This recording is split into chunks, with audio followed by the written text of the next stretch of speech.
a personality shaped by being an athlete and a background in mainstream sports media, I found that the stories I was most interested in telling were the ones often overlooked, the ones that might not otherwise be told, the ones that show the intangible and not just the highlight reel. The Sports Council is about highlighting the great, the good, the unique, and everything in between in the Pacific Northwest sports world. I'm Jamie Council. Thanks for joining me. You're listening to the Sports Council on 1340 ESPN, the Tri-Cities leader in sports.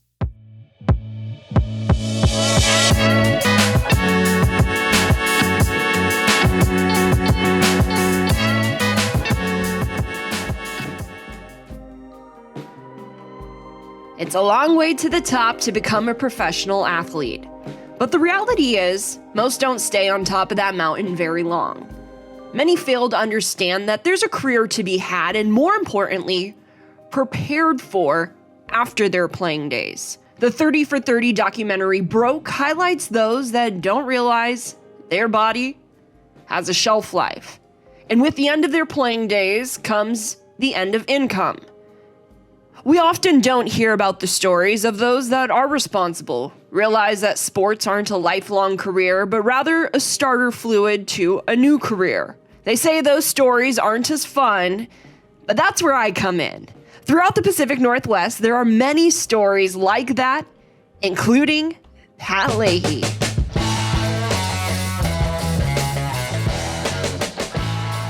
So what I do now is I work for Hub International, employed, or I should say, the 5th largest brokerage firm on the globe, and I manage large employer health plans. Unless you're one of the very rare few who end up, call it the Hall of Fame, for whatever respected sport you're in, chances of you having to find a job, or if not, at least managing your own estate, some of them are big enough where it is a full-time job, and you need to know what you're doing. Not everybody just gets to all of a sudden win the Super Bowl and say, I'm retiring, and it's, go get paid a lot of money to do color commentary on the NFL today or what other channel. So, you end up with a lot of people that end up with various jobs. And it's kind of fun is that, between my brother and I, the swath of different people that we still maintain. I mean, Facebook helps, let's be honest, but, you can see the career progressions of what a lot of different people do. And maybe they made a few dollars in the NFL or in Major League Baseball, but they've pivoted and are now into their own respective careers doing whatever. And it's wide ranging with what they have found, their niche. But there's very few that actually, get to retire with that kind of money on the backside that they do not need to go get a second career. And so if you're going to have it, you might as well be prepared for it. You see a lot of the horror stories of how easy it can go, and it's really unfortunate. I think, but I do sense that based on at least what you hear that it's getting better, and there's some great examples I think lately that you hear of. Like you hear of the Marshawn Lynch's who never spent any of his salary; he lived only off of endorsements. I think Gronk, they did kind of the same thing. And you hear those stories, and for people that, and Chad Johnson, those are just some of the NFL guys. Baseball, it's probably very similar. Just really understanding, it's like you may not want to work, and the only way that's going to happen is if you make enough to put aside that you don't have to.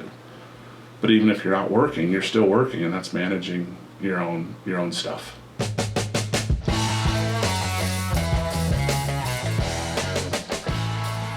Pat Leahy was born in Kennewick, Washington, graduated from Eisenhower High School in Yakima. He went to Notre Dame on a baseball scholarship. The Fighting Irish are a big part of the Leahy name, or perhaps it's the other way around, that the Leahy name is a big part of the Fighting Irish. But I'm getting ahead of our story. Pat Leahy was drafted in the 6th round of the 1992 MLB draft and played for 5 seasons within the Miami Marlins organization. It wasn't all baseball. Pat went back to school at Notre Dame every fall when he was playing for the Marlins.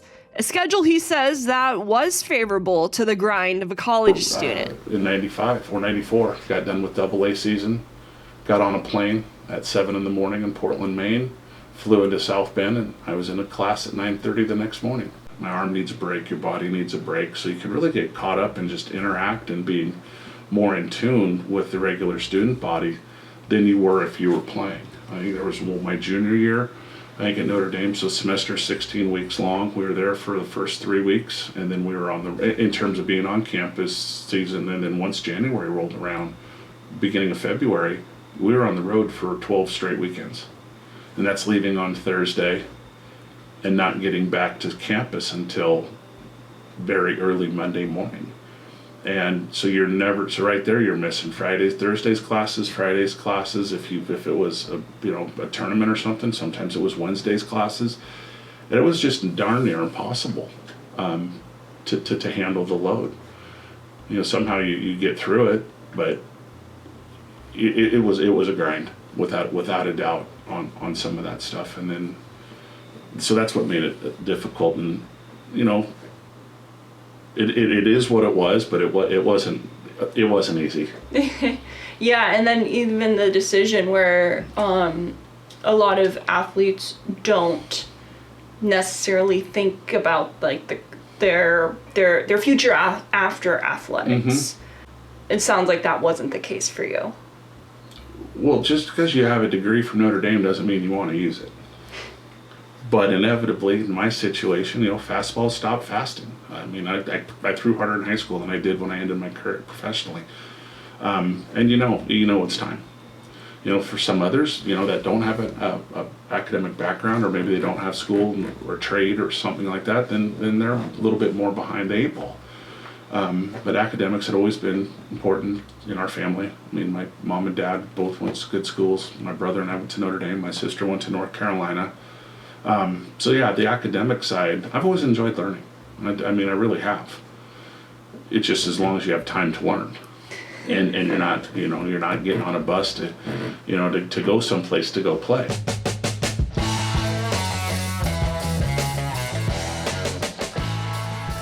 So my brother is 22 months younger than I am, and he went to Notre Dame as well. Played football, started at right guard for 3 years, and was a 2-time captain. And had a couple drinks of coffee in the NFL, and then he too had to go find regular work. My sister was a track athlete, and she went to North Carolina on a track scholarship, and I think she was teammates with about half the 2000 Olympic team. And what do they do now? So he's more on the finance side. He sells institutional municipal bonds. And if you were to ask my sister, what does she do? She keeps her 8 and 10-year-old alive. They hurt that ripe age. It's a tougher job than it sounds. For those two, it is. She jokes and says that she's the only person she knows that could have birthed her 2 brothers. Because I guess the oldest one is more like me, and the younger one is more like my brother. And so she's busy. Very, very busy with him too. Going back even further, Frank Leahy. So where did it all start? Yeah, it all started with my grandpa. And he went and played football at Notre Dame in the late 20s for Newt Rockne. And then he ended up getting hurt after, I believe, he blew out his knee. I think it was about in 31. And so back then there was no ACL surgeries. And then so he ended up becoming more of a coach. Hands-on with Notre Dame, and then that's when he started his coaching progression. Soon after he left there, he became the head coach at Fordham. And then I believe it was Boston College. I know it was Boston College. And then he came to Notre Dame in 1941. And talk about his legacy at Notre Dame as a coach.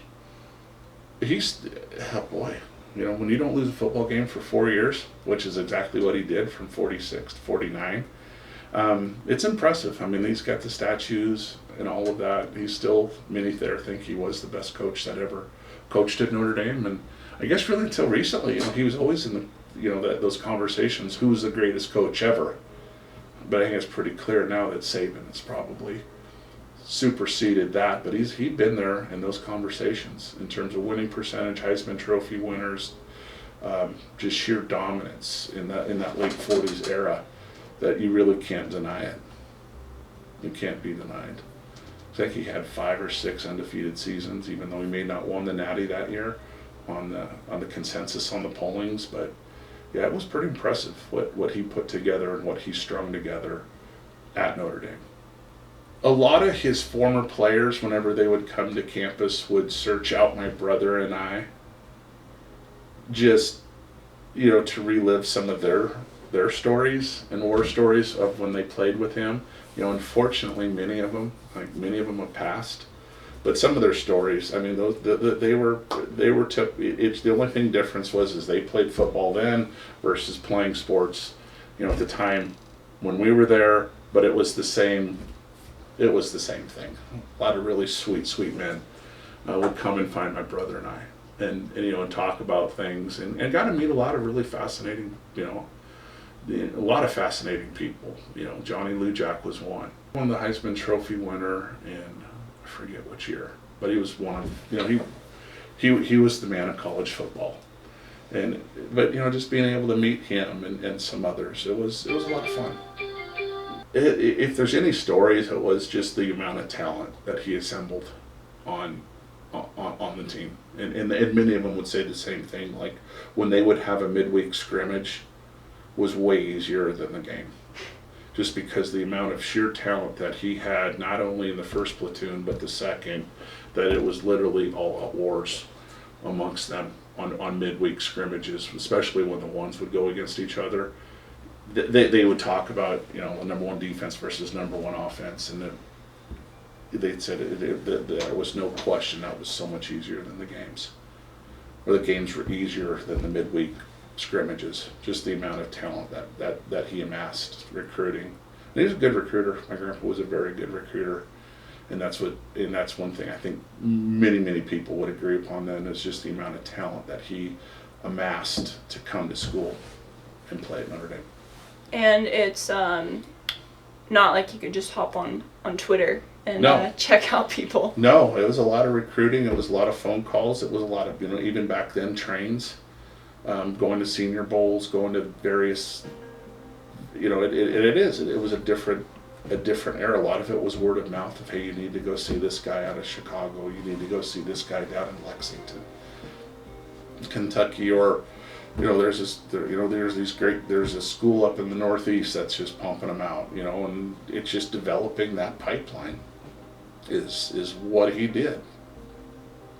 And that's actually kind of how recruiting was in the 90s, late 80s and 90s, is you find those certain schools, those certain pockets, and you create that pipeline, that feeder system, for your school. Because to me, it's all still kind of all a big crapshoot.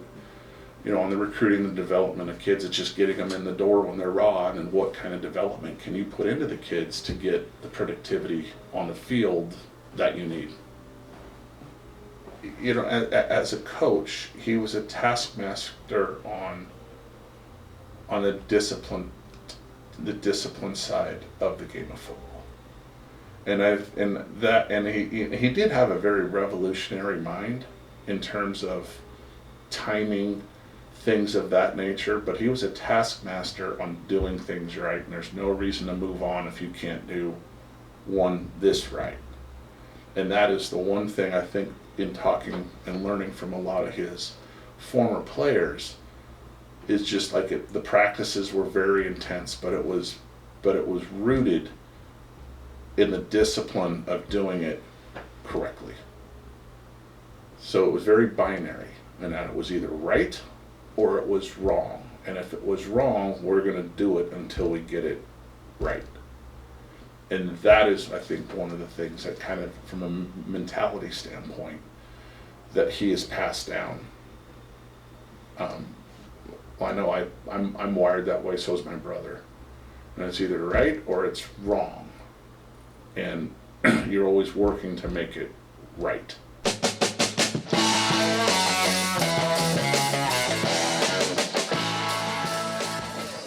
When I say that sports are a starter fluid to a new career, I don't mean that a resume automatically grants you a new life.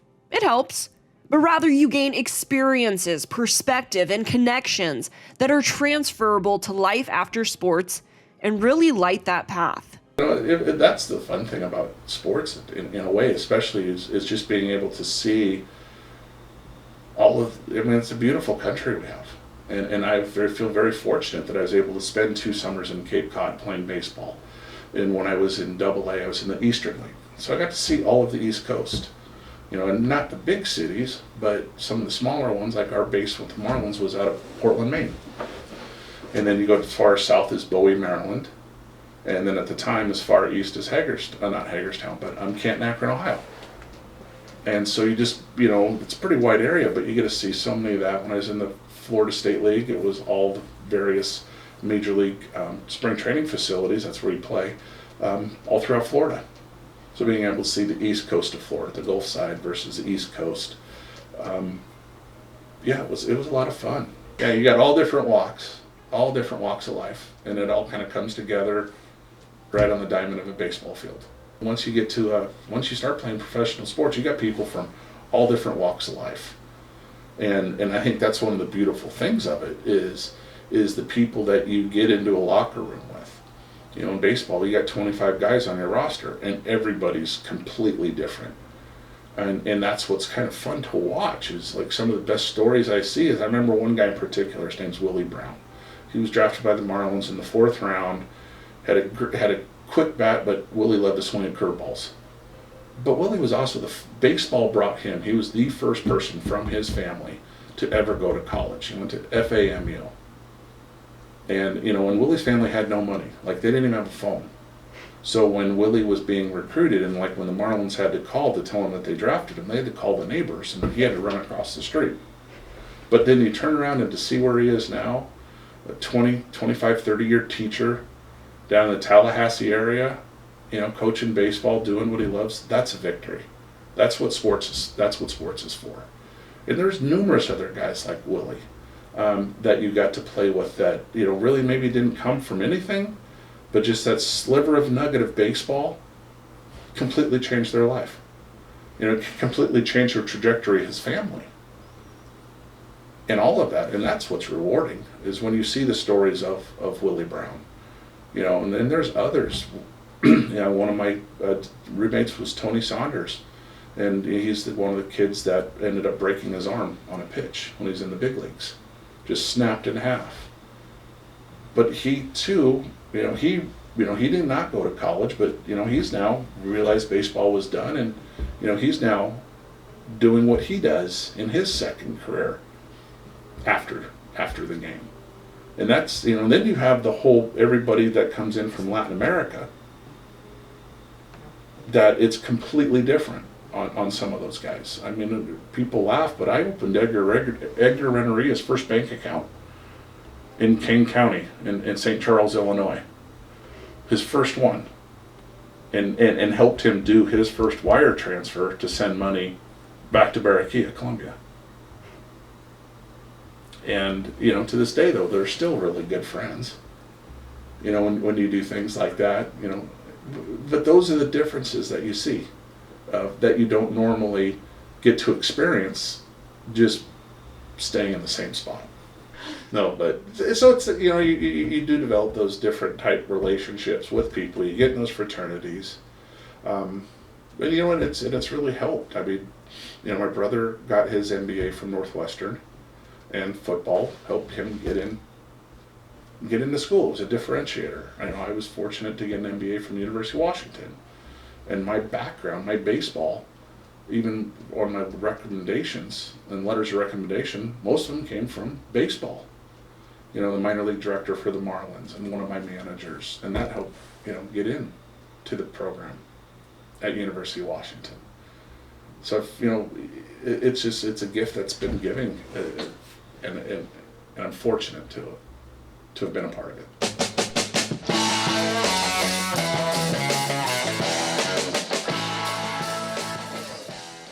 Pat Leahy's success rode on the coattails of his family legacy that started with the Notre Dame legend, Frank Leahy. But if you see Pat at the grocery store, you would never know his story. And he's not alone among those that have reached the pinnacle of athletic success and now reside in the Pacific Northwest. It's a small fraternity. When you play professional baseball, it is absolutely a small fraternity. But it's like even here in this town, you see and know of people that have had that big league experience, that professional baseball experience. And they're general managers for a local bottling company, that has 500 plus employees. And so you see various aspects of it like that. Or maybe there's Josh Pierce. He's a teacher. Josh had, I think, three and a half years of professional baseball experience. You have Bobby Walter, he does some orchards and things like that. So there's always been it's a small fraternity, but it's not like that's what you sit around and talk about all the time. Exactly. Yeah. Yeah. That's kind of, it is what it was, but what are you doing now? If you were to probably put it down on paper, those were just some chapters of who we all are. As they continue to write their own stories. Thanks for listening. Until next time, I'm Jamie Council.